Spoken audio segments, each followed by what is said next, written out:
د رسول اکرم صلی الله علیه وسلم د پاک سیرت ابتدا او آغاز کوو.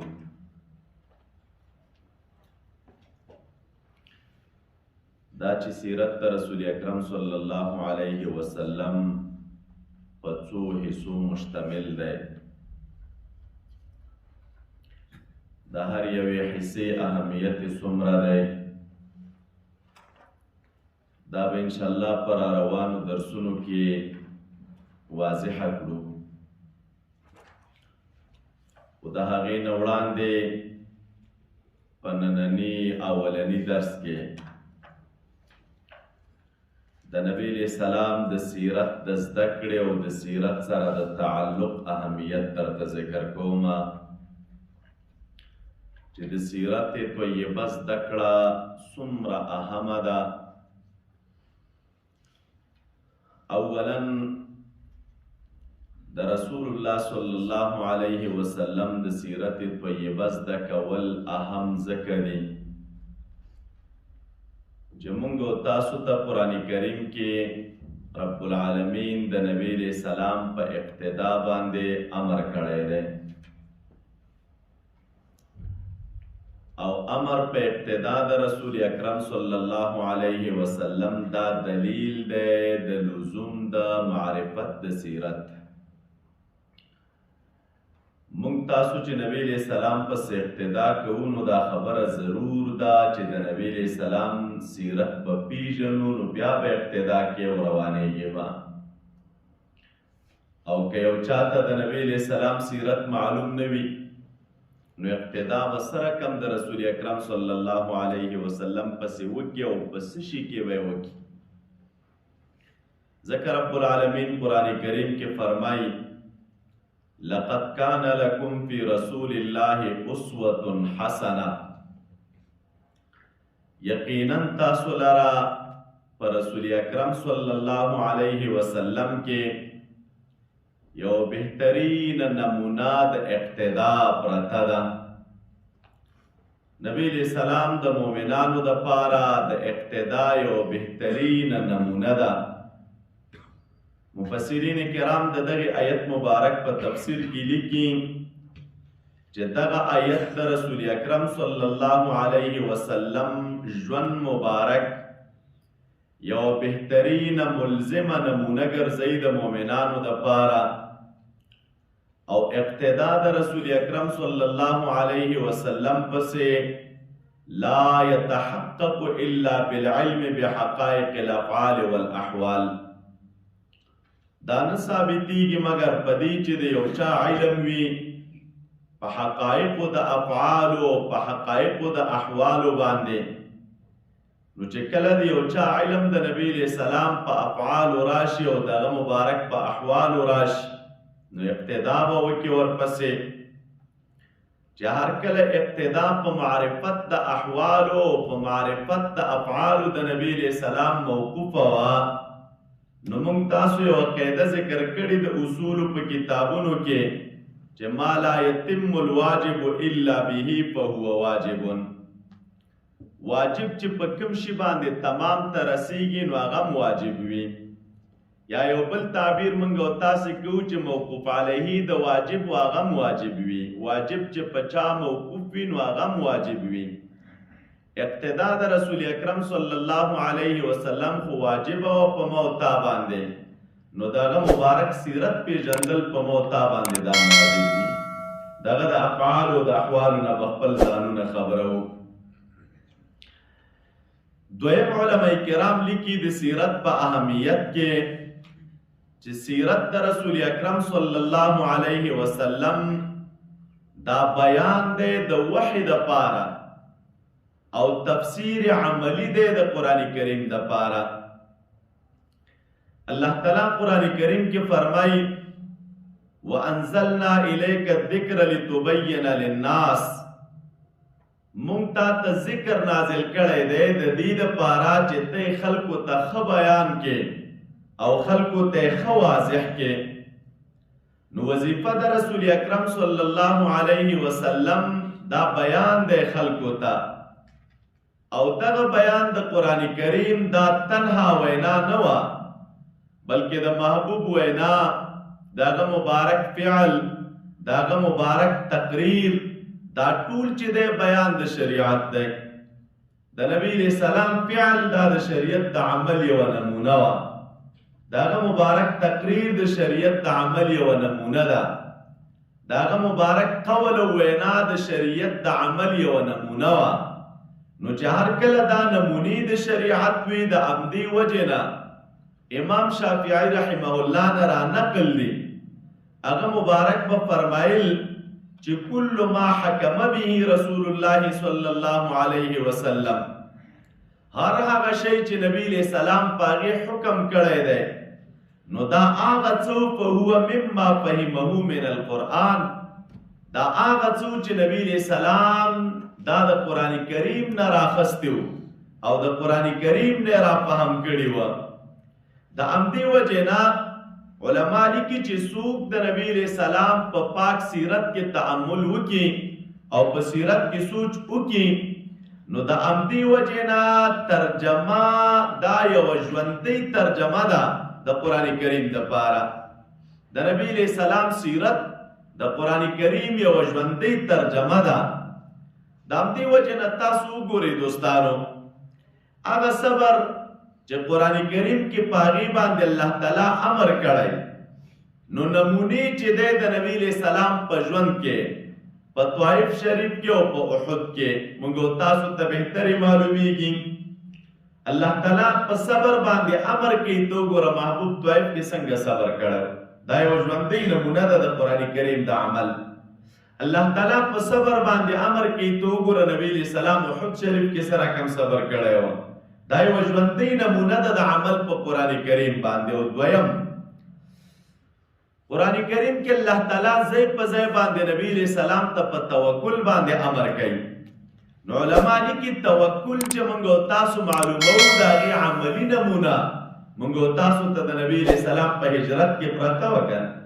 تو ګوره نبی علیہ السلام خپل کلی پرېښود، وطن یې پرېښود، قوم اولس یې پرېښوده او مبارک روان شه مدینې منورې ته. نو دا د توکل یو بهترینه نمونه ده، یو عملی نمونه ده د قرآن کریم. دریم که موږ تاسو وګورو قرآن کریم موږ تاسو ته امر په عدل باندې کوي، عدل او عدل چې د نبی علیہ السلام په ژوند کې موږ تاسو وګورو د نبی علیہ السلام قضاګانې، د نبی علیہ السلام معاملات، په دې کې د عدل نمونې او د عدل آثار په واضح طریقې باندې پراته دي او ته دا معلوموی شي چې نبی علیہ السلام عدل په قضایاو کې سره کم کړی وه، نبی علیہ السلام عدل په معاملاتو کې سره کم کړی وه. دا هغه بهترینې نمونې د اقتدا د رسول اکرم صلی الله علیه وسلم دي. نو د همدې وجې نه علما کرام دې ځای کې لیکي چې سیرت د نبی علیہ السلام دا تنها یوازې نظري شرح نه وه بلکې سیرت د نبی علیہ السلام دا واقعي تفسیر د قرآن کریم دی او سیرت د نبی علیہ السلام دا تطبیق د وحی د الہ العالمین دی. دریم اهمیت د سیرت چې علما کرام لیکي هغه دا ده چې سیرت چې دی نو دا من اعظم اسباب تثبیت الایمان، د ایمان د تثبیت دپاره اسباب دي. ایمان څنګه کلکیږي د یو چا په باطن کې، د هغې اسبابو د جملې نه یو عظیم او لوی سبب چې دی نو هغه سیرت د رسول اکرم صلی الله علیه وسلم دی. استدلال څنګه کوو؟ الله تعالی قرآن کریم کې فرمایي وَكُلًّا نَقُصُّ عَلَيْكَ مِنْ أَنْبَاءِ الرُّسُلِ مَا نُثَبِّتُ بِهِ فُؤَادَكَ. الله تعالی چې دا واقعات د رسولانو د انبیاء کرامو نبی علیہ السلام ته بیان کړي دي نو د دې بیان یو حکمت ورته ذکر کوي. دا واقعات ما تا ته د څه شي دپاره بیان کړي دي؟ د دې دپاره چې په دې باندې موږ ستا زړه مبارک کلک کړو. په هر یو واقعه کې چې الله تعالی نبی علیہ السلام ته بیان کړي په هغې کې چې دی مختلف حکمتونه دي او د هغې حکمو د جملې نه یو اساسي حکمت هغه تثبیت او کلکوالی د زړه د رسول اکرم صلی الله علیه وسلم دی.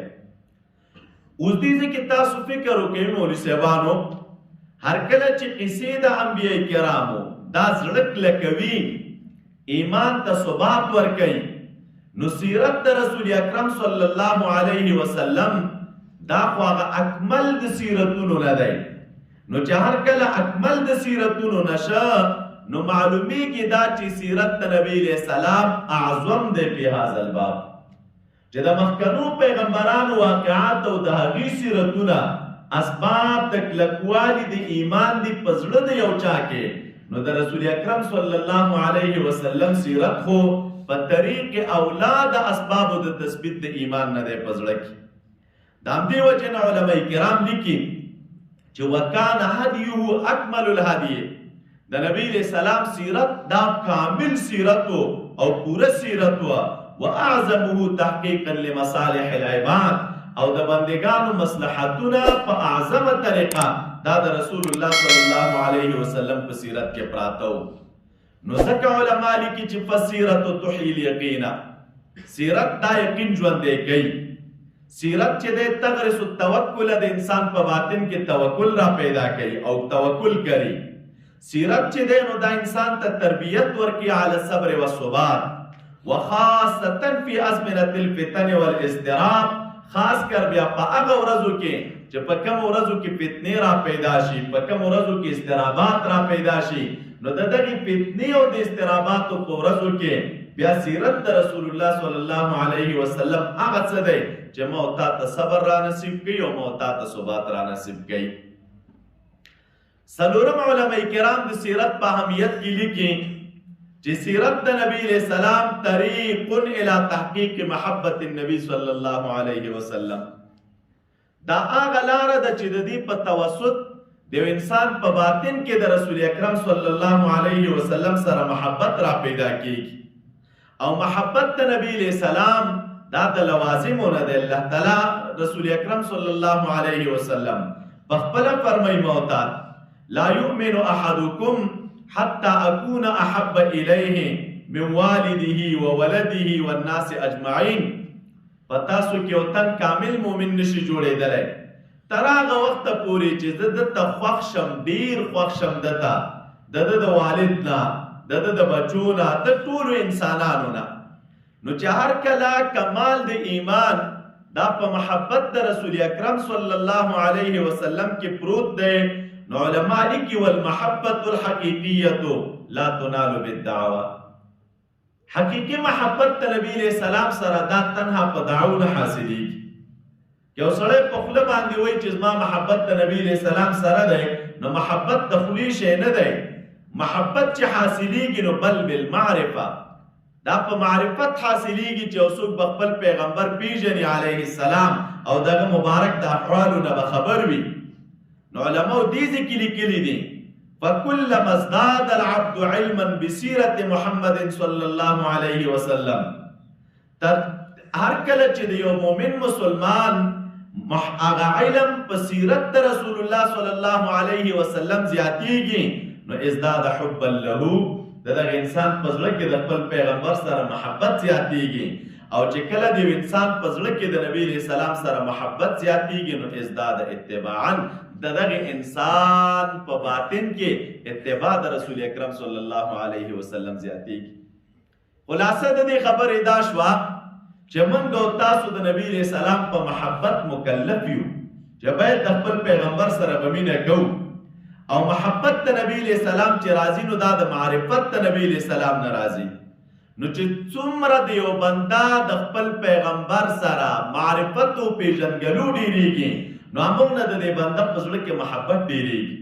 او کله چې د یو چا په زړه کې محبت ډېر شي نو محبت ته خپل اطاعت ته راکشي. د چا چې د چا په زړه کې د چا سره مینه وي دا غواړي چې زه بس د خبر ومنم او اطاعت یې وکړم، تابعداري وکړم. نو اتباع دا معرفت د سیرت د نبی علیہ السلام دا د رسول اکرم صلی الله علیه وسلم د محبت او دغه مبارک د اتباع لپاره یو اساس دی. او دې سره دا آیت باندې عمل راځي چې رب العالمین فرمایي قل ان کنتم تحبون الله فاتبعوني يحببكم الله. د دوی ته وایي که تاسو د الله تعالی سره محبت کوئ نو زما تابعداري وکړئ، رب العالمین به در سره محبت وکړي. نو د الله تعالی محبت دا د محبوب په اطاعت کې پروت دی او د اطاعت لپاره سبب محبت، د محبت لپاره سبب معرفت د سیرت د رسول اکرم صلی الله علیه وسلم و.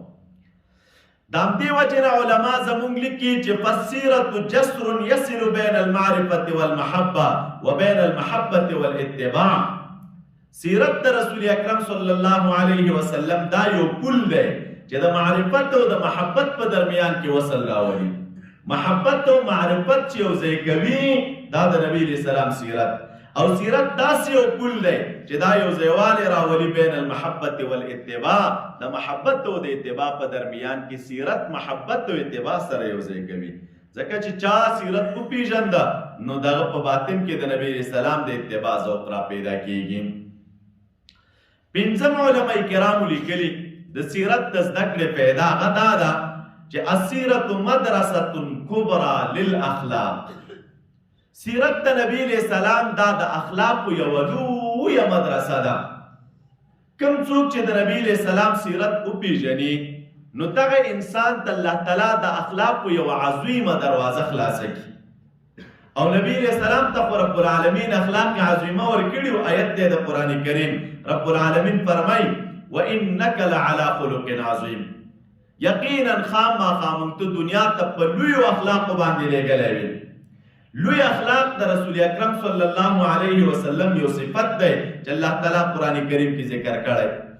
او موږ تاسو چې وګورو دغه اخلاق د رسول اکرم صلی الله علیه وسلم موږ او تاسو ته راڅرګند شوي وه په هغې عملي مواضعو کې څنګه ته وګوره د اخلاقو د جملې نه یو خلق د نبی علیہ السلام عفو ده. نو عفو د نبی علیہ السلام چې دی دا راڅرګنده شوې وه یوم الفتح مع القدره. کله چې نبی علیہ السلام مکه مکرمه فتح کړه نو قدرت یې لرله، ملګري ورسره و، خو باوجود د دې داسې یو عظیمه عفو یې وکړله چې مکیوالو ته نبی علیہ السلام اعلان وکړه چې انی اقول لکم کما قال یوسف لاخوته. ای مکیوالو زه تاسو ته هغه خبره کوم نن ورځ چې کومه خبره حضرت یوسف علیہ السلام خپل ورونو ته کړې وه چې لا تثریب علیکم اليوم. په تاسو باندې به عار او ملامتي نن ورځ نه وي. نبی علیہ السلام یو عمومي عفو مکیوالو ته وکړه سره د دې نه چې قادر په دې و چې په دې وخت کې د مکیوالو نه انتقام اخیستی وای. دا د نبی علیہ السلام د اخلاقو یوه نمونه وه عفو. او که بیا موږ تاسې وګورو صبره فی الطائف مع الاذی د نبی علیہ السلام د اخلاقو د نمونې نه چې کله مبارک طائف ته لاړه څومره تکلیف خلکو ور ورسو، باوجود د هغې چې کله جبریل علیہ السلام ورته راغی یا بل ملک ورته راغی ویې ویل چې زه ملک الجبال یم او الله تعالی ما ته چې دی دا د ځمکې د غرونو واک ما ته سپارلی نو ته امر وکړه څنګه چې ته غواړې همغسې عذاب به د طائف خلکو ته ورکړی شي. نبی علیہ السلام سره د دې نه چې مبارک په تکلیف مبتلا و صبر یې ورباندې وکړه. نو صبر یې په طائف کې د اخلاقو یوه نمونه وه. عدل د نبی علیہ السلام چې دی په هغې د موافق او د مخالف سره څوک چې د نبی علیہ السلام سره موافق و څوک مخالف و د دواړو دپاره د نبی علیہ السلام هغه د عدل او د مساوات اخلاق یو شان و. داسې نه وه چې د موافقینو دپاره یو شان او د مخالفینو دپاره بل شان. همدارنګې د اخلاقو د نبی علیہ السلام نه د نبی علیہ السلام هغه رحمت او مهرباني و په ضعفاو باندې. تو ګوره د کمزورو خلکو سره به څومره شفقت کو، ماشومانو سره به څومره شفقت کو، فقراو مساکینو سره به څومره شفقت کو. د همدې وجې نه ام المؤمنین عایشه رضی الله تعالی عنها فرمایي چې کان خلقه القرآن. د رسول اکرم صلی الله علیه وسلم اخلاق دا قرآن کریم و. قرآن کریم د محبوب اخلاق و. نو چې هر کله قرآن کریم د محبوب اخلاق و نو علماء لیکي فالسیرة هي التجسید العملی للاخلاق القرآنیه. د نبی علیہ السلام سیرت دا یو اخلاقی جسد دی، دا یو جسد عملی دی د قرآن کریم د اخلاقو دپاره. که یو څوک دا معلومول غواړي چې د قرآن کریم اخلاق زه چېرته معلوم کم نو د قرآن کریم اخلاق دا د نبی علیہ السلام په عملي سیرت کې پراته دي. د محبوب سیرت وګوره او سیرت مطالعه کا ته به د نبی علیہ السلام د اخلاقو نه خبر شي. او چې کله د اخلاقو د نبی علیہ السلام نه خبر شوې نو پتا کې به بهترین اخلاق را پیدا شي. دا همدې وجې نه علماء کرام لیکي چې د محبوب سیرت دا د اخلاقو دپاره یوه عظیمه مدرسه ده. الله تعالی دې موږ او تاسو چې دی د دې اخلاقو نه برخمن کړي. شپږم علماء کرام لیکي سیرت د محبوبه منهج متکامل فی الدعوه. د نبی اسلام سیرت دا د دعوت یو کامل منهج دی. د دعوت کامل منهج سمانا دا دعوت الی الله دا تنها مولوی صاحبانو بس پیغام رسول نه دی، بلکې دعوت دا یو علم دی، دعوت دا یو منهج لري، دعوت اصول لري، دعوت قوانین او ضوابط لري، او دغه قوانین او ضوابط په اوضح طریقې سره د رسول اکرم صلی الله علیه وسلم په سیرت کې موږ او تاسو ته ذکر دي. نمونه د هغې څه شی ده؟ علما کرام لیکي ومن اهم معالمه، تو ګوره د دعوت طرز او طریقه او د دعوت نمونې چې د نبی علیه السلام په سیرت کې موږ او تاسو ته پرتې دي، د هغې یوه نمونه هغه التدرج فی التغییر، دعوت طرز لري. په دې معنا باندې چې دعوت چې داعي ورکوي نو په هغې کې تدریج پکار دی. تدریج بس اوله مرحله یو شان، دویمه بل شان، درېیمه بل شان. څنګه باید سړی دعوت ورکړي؟ اول انداز د دعوت یو شان وي، بیا دویم بل شان وي، درېیم بل شان وي، او دا د رسول الله صلی الله علیه وسلم په سیرت کې مو تا ته معلومیږي. دویم مراعات الاحوال والظروف، د دعوت دپاره بل اصل هغه مراعات او لحاظ د احوالو دی او مراعات او لحاظ د ظروفو دی. دعوت دا معنا نه ده چې بس ته په دعوت مکلف یو چې چیرته ودرېدلې او بس دعوت نه. دعوت حال ته به ګورې، ظرف ته به ګورې، وخت ته به ګورې، ځای ته به ګورې، دا لازمه ده. ځای ته به ګورې همغسې خبره به کوې، وخت ته به ګورې همغسې خبره کوې.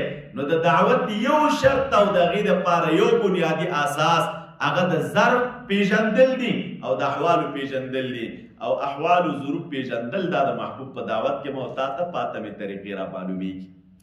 درېیم علما کرام لیکي بناء الافراد قبل اقامت الانظمه، د دعوت یو بل اساس او بنیاد افراد جوړول دي مخکې د اقامت د تنظیم نه. ګوره چې تر څو پورې یو تنظیم جوړیږي، د تنظیم د جوړېدو نه مخکې چې د افراد سازي ده. پکار دا ده چې شخصیت سازي وشي، یو سړی جوړ شي، بل جوړ شي، بل جوړ شي، بل جوړ شي. چې کله افراد سازي وشوله او شخصیت سازي وشوه، د هغې نه بعد بیا د ډېرو خلکو نه چې د تنظیم جوړیږي. او دا مو تا ته د رسول اکرم صلی الله علیه وسلم په سیرت کې په بهترینې طریقې معلومیږي. څلورم د افرادو د دعوت نه او د اساساتو د دعوت نه یو اساس هغه صبر دی علی الابتلاء. د همدې وجې نه تاسو ځای په ځای قرآن کریم کې وګورئ، نبي علیه السلام ته په صبر باندې امر دی. او هغه آخري په اولنۍ سورتونو کې چې نازل شوي وه، یا ایها المدثر قم فانذر وربک فکبر وثیابک فطهر والرجز فهجر ولا تمنن تستکثر. بیا ورپسې وایي ولربک فاصبر. دا د داعي دپاره آداب دي، اصول د دعوت دي. دغه اصول د دعوت چې صبر علی الابتلاء ده، دا د رسول اکرم صلی الله علیه وسلم په ژوند کې موږ تاسو ته په اتمې طریقې را معلومیږي.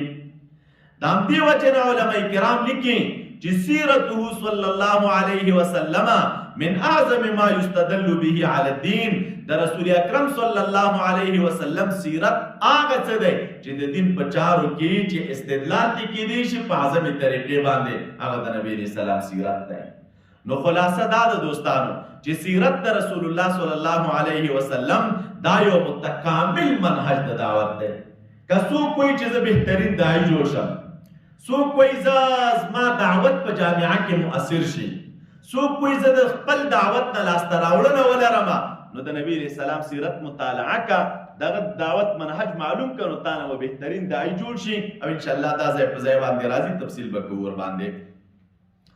اوم نمبر علما کرام لیکي د سیرت په اهمیت کې چې سیرت د نبی علیه السلام اصل فی السیاست الشرعیه. د نبی علیه السلام سیرت دا د شرعي سیاست دپاره یو اصل دی. هغه څنګه؟ علماو دې ځای کې لیکلي چې سیرت د نبی علیه السلام دا د واقعاتو د ژوند نه جدا نه دی، بلکې دا یو عملی مصدر دی دپاره د فهم د سیاست په اسلام. څنګه به زه ته په اسلام کې سیاست باندې پوهېږو او زه ته به د سیاست نه څنګه ځان آګاه کوو؟ نو که یو څوک غواړي چې د اسلامي سیاست نه ځان خبر کړي، نو د هغې دپاره اساس او بنیاد هغه د رسول اکرم صلی الله علیه وسلم د سیرت پېژندګلو ده او د هغې پسې اقتدا ده. ته وګوره د نبي علیه السلام په سیرت کې چې موږ او تاسو یې وګورو، په دې سیرت کې فیها تأسیس الدوله، د دولت جوړول دا د محبوب په سیرت کې پراته دي. دویم د محبوب په سیرت کې تنظیم المجتمع جامعه ته نظم ورکول دا د محبوب په سیرت کې پراته دي. همدارنګه اداره جوړول دا د محبوب په سیرت کې پراته دي. فقه د جنگونو د صلح دا د محبوب په سیرت کې چې ده پراته ده. او د دې دپاره نمونې بیا علماء کرامو ذکر کړي او د هغې نمونو نه ښکاره نمونې بیعت العقبه. عقبه کې چې نبی علیہ السلام کله بیعت وکړه عقبات را روان دي. نو بیعت عقبه تأسیس الشرعیت السیاسیه دا د هغې شرعیت سیاسي دپاره یو تاسیس و بنیاد دی. همدارنګه هجرت چې دی دا یو استراتیجیک هغه نقشه ده چې رسول الله صلی الله علیه وسلم وکړه. صلح د حدیبیه دا فقه د موازناتو ده. فتح د مکې دا اخلاق د چا دي؟ دا هغه نصرت دي.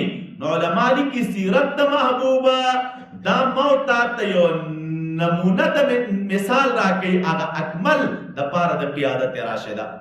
یو سړی غواړي چې یو بهترین قیادت زه ولرم او بهترین اجتماع ولرم، بهترین ټولنه ولرم، بهترین مؤثر ملګري ولرم، نو د هغې دپاره چې دی نمونه د رسول اکرم صلی الله علیه وسلم په سیرت کې پرته ده.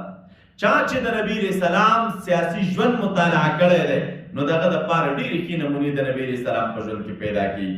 او دا چې موږ او تاسو سیرت کې مخکې ځو درس وایو انشاءالله ډېره اعظمه برخه به انشاءالله یو د دې نه هغه تطبیق وي د موجوده حالاتو سره. د مخکې سیرت او د اوسني سیرت په درمیان کې تطبیق دا به یو نمونه وي څنګه موږ او تاسې کوی شو چې مخکې قدم واخلو او هغه ژوند او سیرت د نبي علیہ السلام په خپل ژوند کې موږ او تاسو تطبیق.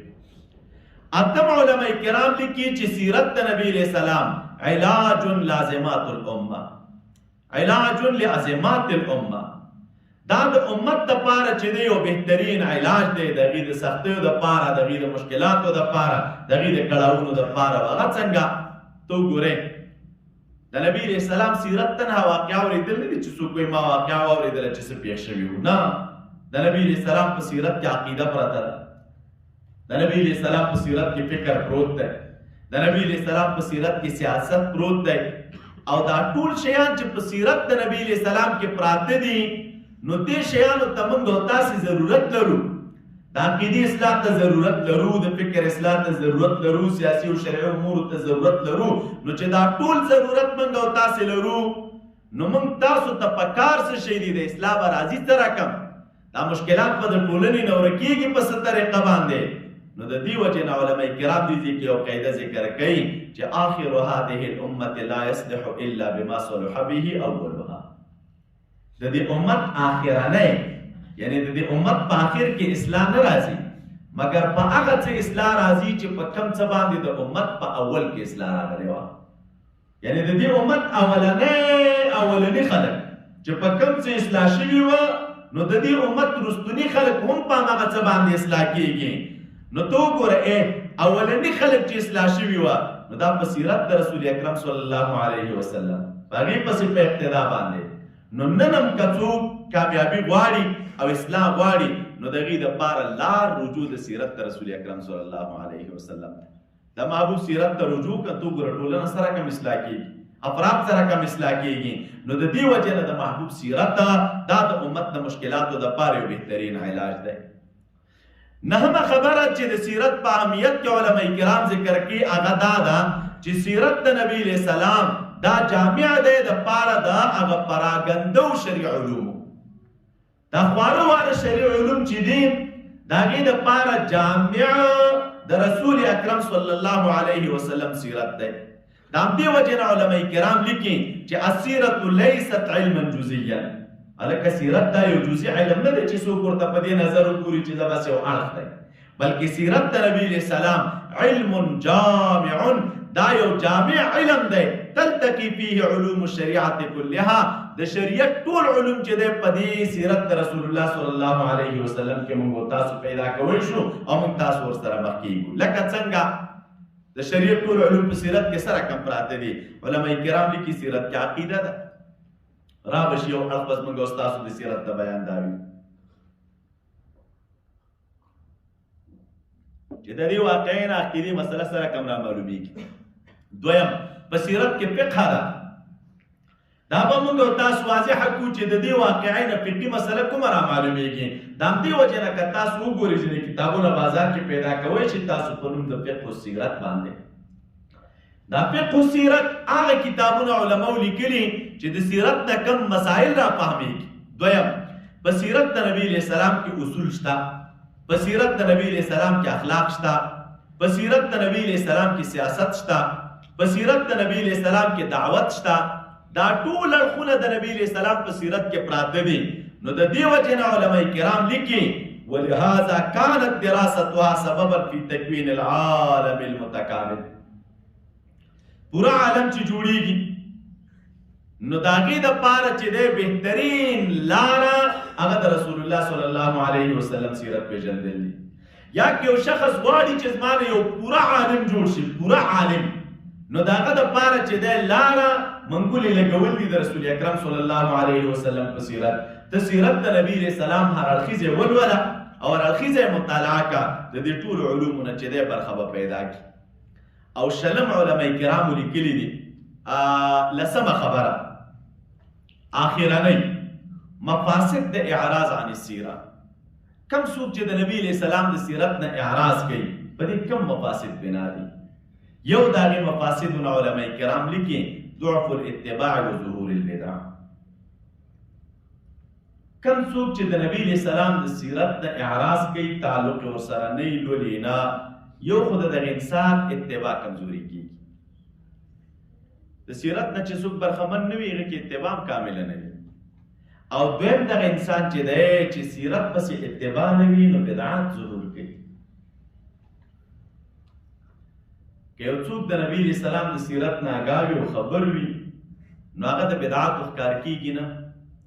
او که یو څوک د نبی علیه السلام د سیرت نه آګاه نه وي هغه د بدعاتو ښکار شي. دریم د سیرت نه پیژندل الجهل بحقائق الدین.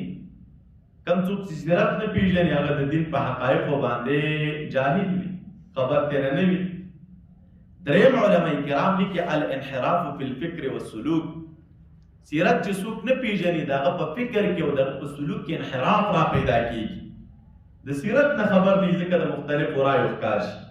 د سیرت نه خبر نه وي ځکه د مختلفو جماعتونو پسې روان شي، نن یو نظر سبا بل سبا بل سبا بل همداسې ګډوډ روان وي. تاسو دا وګورئ دا کوم خلک چې د عقیدې د اهل سنت خلاف دي هغې سیرت په پابندۍ سره درس کوي. خو دا سیرت ته نهج داسې ورکوي لکه د خپل نظر. نو د هغې چې کوم متبعین وي څومره کلک روان وي ورپسې په یوه طریقه باندې هغه نهج پرېږدي نه. او زموږ ستاسو خلک چې د سیرت د نبي علیه السلام نه آګاه نه دي نو بس ته ګوره نن یو پسې روان وي، سبا بل پسې روان وي، بله ورځ بل پسې روان وي، د هغې کوم منهج معلوم نه وي. او څلورم علما کرام لیکي چې چا ته سیرت د نبی علیه السلام نه وي یاده الفشل فی الدعوة والاصلاح. د ده په دعوت کې او دغه رنګې چې دی د ده په اصلاح کې سستي راځي. د سیرت نه چې څوک آګاه نه وي دغه دعوت ډېر مؤثر نه وي، او چې څوک د سیرت نه آګاه وي دغه دعوت ډېر مؤثر دعوت وي، ښایسته آګاه وي تېنه دعوت دې دومره مؤثر وي په جامعه کې چې خلک لیوالی دي ته چې یاره زه اوس دا خبر واورم او عمل ورباندې وکړم. د همدې وجې نه علماو لیکلي لأن الامة اذا فقدت القدوة العملیه نو ضلت الطریق. امت چې کله عملي قدوه ورکه کي که نه لاره ورکه کي. نو چې څوک سیرت د نبي علیه السلام ونه پیژني نو دا مشکلات پکې دي. خلاصه د دې لسوانو خبرو دا شوه چې درس د سیرت د نبی علیه السلام دا تنها علمي مسایل زده کول نه دي بلکې دا یو شرعي ضرورت دی، ایمانی حاجت دی او اساس و بنیاد دی په جوړولو د فرد او د امت کې. نو فهي طریق الفهم الصحیح للاسلام. سیرت زده کړه دا هغه طریقه د صحیح فهم د اسلام ده، مصدر د ایمانی قوت دی، منهج د اصلاح او د تغییر دی او اساس د نهضت او د تمکین دی. الله تعالی دې موږ تاسو ته ورباندې استقامت را نصیب کړي. دا ټولې خبرې مولوي صاحبانو په دې سیرت کې پرتې دي. ډېر په هغه مسایل علماو نور هم ذکر کړي دلته ضرورتونه، خو دا هغه لس تاسو ته ما ذکر کړلې د دې دپاره چې ستاسو په ذهن کې د سیرت طرف ته چې دی هغه محبت مو ورسره پروت وي او میلان مو د سیرت طرف ته وي او په شوق سره زده کړي دي کې هېڅ سستي تاسو نه کوئ. کوشش کوو چې د رسول الله صلی الله علیه وسلم او د هغه مبارک د صحابه کرامو ژوند په یو ځل په اسانه او لنډ اجمالي طریقه باندې تاسو ته تشریح کوم او بیا د هغې نه بعد په تفصیلي طریقه باندې چې دا څومره څه تېر شوي او موږ تاسو ته پکې کومې ګټې دي او موږ تاسو ته کومې نمونې د ابتدا پکې دي نو هغه په وخت باندې انشاءالله بیان کړو. اللهم صل علی سیدنا